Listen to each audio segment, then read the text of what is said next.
કેમ છો મિત્રો? ટેસ્ટ ઓફ રસોઈમાં તમારું સ્વાગત છે। આપણે અવારનવાર દહીંમાંથી અનેક વાનગીઓ બનાવતા જ હોઈએ છીએ, પરંતુ દહીં ઘરે જમાવવાની વાત આવે તો આપણા દહીંમાં ખૂબ જ પાણી થઈ જાય છે કે પછી તે ચવડ બની જતું હોય છે। ઠંડીમાં તો ઘણીવાર દહીં જ જામતું નથી ને ગરમીમાં દહીં ખાટું થઈ જતું હોય છે। તો આજે આપણે દરેક પ્રોબ્લેમને સોલ્વ કરે તેવી એકદમ સરળ રીત સાથે કોઈ પણ જાતના દૂધમાંથી પરફેક્ટ દહીં બનાવીશું। તો ચાલો રેસીપી શરૂ કરીએ। પરફેક્ટ દહીં બનાવવા માટે અહીં મેં 1 લીટર દૂધ લીધું છે। અહીં મેં ફૂલ ફેટવાળું દૂધ લીધું છે। તમે તેની જગ્યાએ કોઈ પણ જાતનું દૂધ લઈ શકો છો। હવે દહીં જમાવતા પહેલાં આપણે તેમાંથી 2 ચમચા જેટલું દૂધ અલગ કરી લઈશું, જેનો ઉપયોગ આપણે પાછળથી કરીશું। હવે આ દૂધને ગરમ કરતાં પહેલાં પેનમાં 1 થી 1.5 ચમચી જેટલું પાણી એડ કરશું। ત્યારબાદ આપણે લીધેલું બધું દૂધ પેનમાં એડ કરી હાઈ ગેસની ફ્લેમ પર દૂધમાં એક સરસ ઉભરો આવે ત્યાં સુધી તેને ગરમ થવા દઈશું। દૂધ એકદમ સરસ ગરમ થઈને તેમાં ઉભરો આવે તેવું લાગે એટલે ગેસની ફ્લેમ લો કરી ચમચા કે સ્પેચ્યુલાની મદદથી દૂધને આ રીતે થોડું હલાવી લઈશું। દહીંને પરફેક્ટ ઘટ્ટ બનાવવા માટે અહીં મેં દૂધનો પાવડર લીધો છે। તમને કોઈપણ નજીકના ડેરી પાર્લરમાં આ રીતના નાના પાઉચમાં દૂધનો પાવડર એકદમ આસાનીથી મળી રહેશે। હવે આ પાવડરને આપણે અલગ કરેલા દૂધમાં એડ કરી તેને દૂધ જોડે એકદમ સારી રીતે મિક્સ કરી લઈશું। અહીં મેં દૂધ ફૂલ ફેટવાળું લીધેલું હોવાથી 1 લીટર દૂધમાં મેં 2 ચમચી જેટલો દૂધનો પાવડર મિક્સ કર્યો છે, પરંતુ જો તમે દૂધ લો ફેટવાળું લીધું હોય તો તેમાં 5 ચમચી જેટલો દૂધનો પાવડર મિક્સ કરવો, જેથી તમારું દહીં એકદમ પરફેક્ટ ઘટ્ટ તૈયાર થશે। આપણો પાવડર દૂધમાં એકદમ સરસ રીતે મિક્સ થઈ ગયો છે। તો હવે આ મિશ્રણને આપણે કડાઈમાં એડ કરી એકદમ સારી રીતે મિક્સ કરી લઈશું। અહીં આપણા દૂધના પાવડરને મિક્સ કરતી વખતે તેમાં કોઈ પણ જાતના ગાંઠા ના રહી જાય તે વાતનું અહીં ખાસ ધ્યાન રાખવું। દૂધનો પાવડર હંમેશા ઠંડા દૂધ જોડે જ મિક્સ કરવો। દૂધના પાવડરવાળું મિશ્રણ એડ કરતાની સાથે જ આપણું દૂધ થોડું ઘટ્ટ થઈ ગયું છે। તો હવે આ દૂધને આપણે મીડિયમ ટુ હાઈ ગેસની ફ્લેમ પર 5 મિનિટ માટે ઉકાળી લઈશું। દૂધને ઉકાળતી વખતે તેને સતત હલાવતા રહેવું, જેથી તે તળિયે કે કિનારીના ભાગે ચોંટે નહીં। 5 મિનિટ જેવું થઈ ગયું છે ને આપણું દૂધ ઉકળીને એકદમ સરસ ઘટ્ટ બની ગયું છે। તો હવે ગેસની ફ્લેમ બંધ કરી દૂધને ઝડપથી ઠંડુ કરવા માટે તેને એક અન્ય વાસણમાં એડ કરી દઈશું અને ત્યારબાદ ઠંડા પાણી ભરેલા વાસણમાં આ દૂધવાળું વાસણ મૂકીને દૂધને બરોબર ફેટી લઈશું।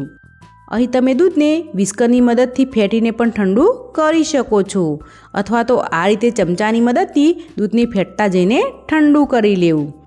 દૂધને આ રીતે ફેટવાથી આપણું દહીં એકદમ આઈસ્ક્રીમ જેવું એરી તૈયાર થાય છે। આપણું દૂધ એકદમ સરસ ઠંડુ થઈ ગયું છે। તો હવે આ દૂધમાંથી 2 ચમચા જેટલું દૂધ આપણે અલગ કરી લઈશું। હવે અહીં મેં ફ્રેશ દહીં લીધું છે। આ દહીં ઘરે જ જમાવેલું દહીં છે।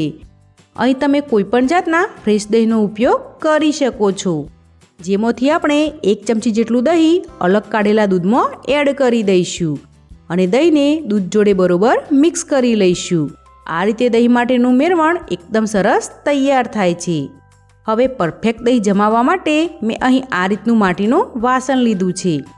દહીંનું પરફેક્ટ રિઝલ્ટ આ રીતના માટીના વાસણમાં જ જોવા મળે છે, પરંતુ જો તમારી જોડે આ રીતનું માટીનું વાસણ ન હોય તો તમે તેની જગ્યાએ આ રીતનો કોઈ પણ સ્ટીલનો ડબ્બો કે કેસરોલનો ઉપયોગ પણ કરી શકો છો। અને જો એ પણ ન હોય તો આ રીતના કોઈ પણ એરટાઇટ ડબ્બામાં ભરીને પણ પરફેક્ટ દહીં જમાવી શકો છો। જો તમારું દૂધ લો ફેટનું હોય તો તેમાંથી દહીં બનાવવા માટે આ રીતના માટીના વાસણનો જ ઉપયોગ કરવો। હવે આપણે દહીંના મિશ્રણવાળા દૂધમાંથી થોડું દૂધ વાસણમાં એડ કરી તેને વાસણમાં સારી રીતે ફેલાવી લઈશું। અહીં મેં કાળી માટીનું વાસણ લીધું છે। તમે લાલ માટીના વાસણનો પણ ઉપયોગ અહીં કરી શકો છો। હવે આપણે ઠંડુ કરેલું બધું જ દૂધ આ વાસણમાં એડ કરી દઈશું અને ત્યારબાદ આપણે બનાવેલા દૂધ અને દહીંના બધા જ મિશ્રણને તેમાં એડ કરી ચમચાની મદદથી બધી જ વસ્તુને એકદમ સરસ રીતે મિક્સ કરી લઈશું। હવે આ વાસણને ઢાંકણ ઢાંકી તેને કોઈ પણ હૂંફાળી તેમજ ગરમ જગ્યા પર 5 થી 6 કલાક માટે રાખી દઈશું। આપણે અહીં આ વાસણને વારે ઘડીએ ખોલીને જોવાનું નથી કે તેને વારે વારે હલાવીને ચેક નથી કરવાનું, નહીં તો આપણું દહીં બરાબર નહીં જામે। 6 કલાક જેવું થઈ ગયું છે ને આપણે ઢાંકણ ખોલીને જોઈ લઈએ તો આપણું દહીં એકદમ પરફેક્ટ તૈયાર થઈ ગયું છે. અહીં આપણા દહીંમાં જરા પણ પાણીનો ભાગ નથી જણાતો.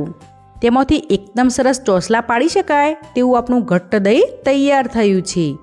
તો હવે કોઈપણ ઋતુમાં એકદમ પરફેક્ટ દહીં જમાવવા માટે મેં બતાવેલી નાની નાની વાતોને ધ્યાનમાં રાખી જો તમે દહીં ઘરે બનાવશો તો તમારું દહીં એકદમ પરફેક્ટ જ તૈયાર થશે. જો તમારા ઘરના દૂધમાંથી લો ફેટવાળું દહીં બનાવવું હોય તો દૂધને ગરમ કરી ઠંડુ પાડી તેને રેફ્રિજરેટરની અંદર 2 કલાક માટે રાખી દેવું.